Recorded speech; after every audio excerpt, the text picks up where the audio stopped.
నెల్లూరు జిల్లా ముత్తుకూరు మండలం కప్పలదొరువులో వెలసియున్న శ్రీ కళ్యాణ వెంకటేశ్వర స్వామివారి దేవస్థానంలో పౌర్ణమి సందర్భంగా స్వామివారికి గరుడ సేవ జరిగింది. ప్రతి పౌర్ణమికి స్వామివారికి గరుడ సేవ నిర్వహించడం ఆనవాయితీగా వస్తున్న నేపథ్యంలో గురువారం రాత్రి విశేష పుష్పాలంకరణ నడుమ కళ్యాణ వెంకటేశ్వరుడిని గరుడ వాహనంపై కొలువుదీర్చారు. అశేషంగా వచ్చిన భక్తుల గోవింద నామస్మరణ నడుమ పున్నమి వెన్నెలలో కోనేటరాయుని గరుడు సేవ కన్నుల పండుగగా జరిగింది. మహిళా భక్తులు స్వామివారికి సామూహిక కర్పూర హారతులు సమర్పించిన అనంతరం భక్తులకు తీర్థ ప్రసాదాలు అందజేశారు. పై కార్యక్రమాలను దేవస్థానం అర్చకులు పరాంకుశం మురళీకృష్ణ ఆగమోక్తంగా జరిపించగా గొలగముడి ఆశ్రమ కమిటీ సభ్యులు ఈదూరు రామ్మోహన్ రెడ్డి ఈ కార్యక్రమాలకు ఉభయకర్తలుగా వ్యవహరించారు. ఈ కార్యక్రమంలో గోవింద భక్తులు తదితరులు పాల్గొన్నారు.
ఆపదంటే ఆదుకునే దేవుడా గోవిందా.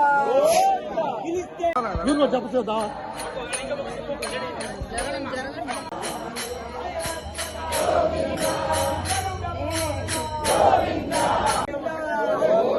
ఉగ్ర నారసింహస్వామి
శుభమస్తు షాపింగ్ మాల్. పెళ్లి జీవితంలో వచ్చే పవిత్రమైన క్షణం. ఆ క్షణం ఎప్పటికీ గుర్తుండిపోవాలంటే మరింత ప్రత్యేకంగా ఉండాలి. మీ శుభలగ్నం కోసం అద్భుతమైన సంప్రదాయ వస్త్రాలతో సిద్ధం శుభమస్తు షాపింగ్ మాల్. కన్నుల పండువగా హృదయాలను హత్తుకునేలా ప్రతి డ్రెస్, ప్రతి చీరలో ప్రేమను నేసి భావాలనల్లిన శ్రేష్టమైన కలెక్షన్స్. 1+1 లైట్ వెయిట్ పట్టు శారీస్ 850 రూపాయలు. 1+1 పోచంపల్లి శారీస్ 1200 రూపాయలు. 1+1 కుప్పడం పట్టు శారీస్ 2500 రూపాయలు. 1+1 సాఫ్టీ పట్టు శారీస్ 2200. 1+1 బ్లౌజ్ పట్టు శారీస్ 4000. కళ్యాణం ప్యాక్ పట్టు శారీ 2500. వడ్డానం plus necklace plus blouse work ఉచితం. 3 digital print dress materials 899. 2 branded leggings 299. 3 branded night dresses 899. 3 Jaipur print nighties 550. Branded men's wear, ethnic wear మరియు కిడ్స్ వేర్ పై అప్ టు 50% ఆఫ్. ఇలా మీ జీవితంలోని అద్భుతమైన క్షణానికి అదే స్థాయిలో అద్భుతమైన వస్త్రాలు. ప్రతి వేడుక శుభకరం. శుభమస్తు shopping mall, VRC centre, Nellore.